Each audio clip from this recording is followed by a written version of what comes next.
Bom, a gente vai conversar um pouquinho mais sobre esse assunto com o professor de Relações Internacionais, Alexandre Pires. Professor, bom dia, muito obrigado pela atenção. Bom dia, Rafael. Sempre um prazer. Professor, nós já tememos o transbordamento do conflito que começou há quase um ano, dia 7 de outubro do ano passado, com os atentados terroristas do Hamas a Israel. Inúmeras vezes, a mais recente delas a partir de uma eventual resposta do Irã, agora o temor de que uma guerra contra o Líbano espraie de uma vez por todas o conflito. O senhor acha que essa é uma chance concreta? Nós estamos em vias de acontecer uma guerra que envolva parcela importante do Oriente Médio? Olha, os atores nesse atual momento não estão em condições de fazer uma guerra assim, ou seja, uma guerra convencional. O que nós estamos vendo é exatamente uma mudança de tática por parte de Israel, porque a estratégia que sempre foi empregada do ponto de vista estratégico é o que a gente chama de dissuasão, né? Ou seja, toda vez que havia algum ato, Israel retaliava e mantinha ali uma posição de potencial ataque, né? Quando o Hamas ataca Israel, quase um ano atrás, a gente vê que a capacidade de dissuasão de Israel era inexistente em relação ao Hamas, né, Rafael? E agora nós vemos a mesma coisa acontecendo com o Hezbollah, ou seja, todo o aparato militar, toda a estrutura que Israel tem, não tem detido, né, dissuadido ali os seus inimigos na região. Então, a tendência é que nós tenhamos mais operações e que essas operações comecem a se dar ali em solo estrangeiro. Inclusive, existe uma operação especial que aparentemente, pelos relatos, aconteceu na Síria 10 dias atrás, né? Ou seja, para tentar destruir a capacidade de fabricação de armas para o Hezbollah, que está sendo apoiada pelo Irã lá na Síria. Então, nós vamos assistir, talvez, mais operações terrestres, mas não ainda uma guerra, porque eu não acredito que o Hezbollah tenha interesse nesse momento de fazer um conflito direto desse, que talvez seja tudo que Israel queira, ou seja, ocupar o sul do Líbano, né, e criar o que a gente chama ali de uma zona tampão, uma buffer zone. E, professor, a ONU se mostra preocupada, inclusive fez, né, uma reunião ali com o Conselho de Segurança. Essas reuniões, esses encontros, são significativos para alguma resolução ou até mesmo uma resolução mesmo desse problema? Nós temos um teatro bastante complicado ali, né, Elisângela, porque tem interesses russos de um lado, interesses iranianos do outro, interesses americanos do outro, e aí também temos ali a tensão que existe com a Arábia Saudita, que tem uma posição mais alinhada com os Estados Unidos e uma rivalidade com o Irã, temos o Egito, então é um teatro bastante complexo, né? O Conselho de Segurança não vai ser o lugar que vai determinar a postura em relação ao conflito. Nós temos visto ali nos últimos meses que quem decide, né, quem está ali sentado à mesa de negociação é Estados Unidos, né, com ali uma mediação do Egito e de algum dos países que possam representar tanto a Arábia Saudita quanto os Emirados Árabes ali. Então, a situação não vai ser resolvida nessa escala, porque a Rússia quer algo, os Estados Unidos quer outra postura, outra resolução, no final tudo se anula, porque esses países têm poder de veto. Então, não vai ser a ONU que vai solucionar o problema que nós estamos vivendo ali naquela região. Zé Maria Trindade. Professor Alexandre, eu vejo uma situação mais grave, né?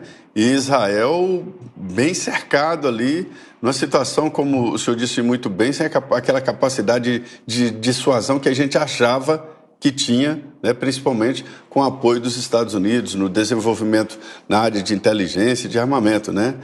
E agora, qual é a situação de Israel e de Netanyahu? Como fica essa pressão diante do país? Nós temos visto aquela coalizão, né, José Maria, ela quase diminuiu e agora ela está caminhando de novo para aumentar. Existe uma coalizão ali no sistema político israelense que pode tirar o apoio do primeiro-ministro ou aumentar. Então, parece que agora, né, com a postura atual, ela tende a, pelo menos, colocar mais um partido ali fazendo um apoio. Então, a gente nunca consegue saber se o Netanyahu está na corda bamba ou não. Existe uma parte da população que tem se sensibilizado e protestado em razão dos reféns, mas eu tenho percebido que a esperança tem diminuído, porque cada vez que a operação consegue achar um cativeiro, eles acabam encontrando esses reféns mortos. Então, eu acho que a avaliação atual é que os reféns, boa parte deles, né, não estão mais vivos, né, e aí, claro, do outro lado, Israel fala, não vou negociar, né? Então, essa postura tem levado ali a uma postura bastante resolutiva com relação a Gaza, ou seja, Gaza vai ficar ocupada, essa é a minha visão, né? E para muitos israelenses isso dá, digamos, um caminho, né, um sinal ali no fim do túnel para que não tenha mais conflito com o Hamas. E isso acaba melhorando o apoio para o Netanyahu. Agora nós temos uma outra área, né, Zé Maria? O norte, a gente não sabe como a população israelense vai avaliar esse conflito, porque ele quer fazer com que os residentes do norte que foram deslocados voltem o mais rapidamente possível. E isso tem muito apoio popular. Bruno?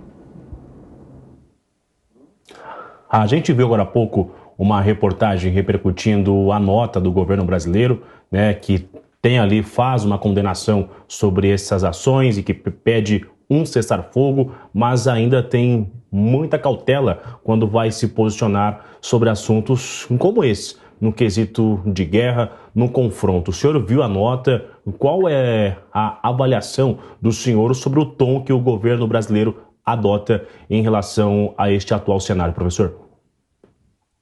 Olha, o governo brasileiro, tanto o Estado brasileiro quanto o governo atual, sempre teve uma postura de, digamos, mais de mediação, nunca foi completamente pró-Israel e nunca foi completamente anti-palestino, ou seja, o Brasil sempre teve um diálogo, né? O Estado brasileiro, nós temos as duas comunidades presentes aqui no Brasil, né?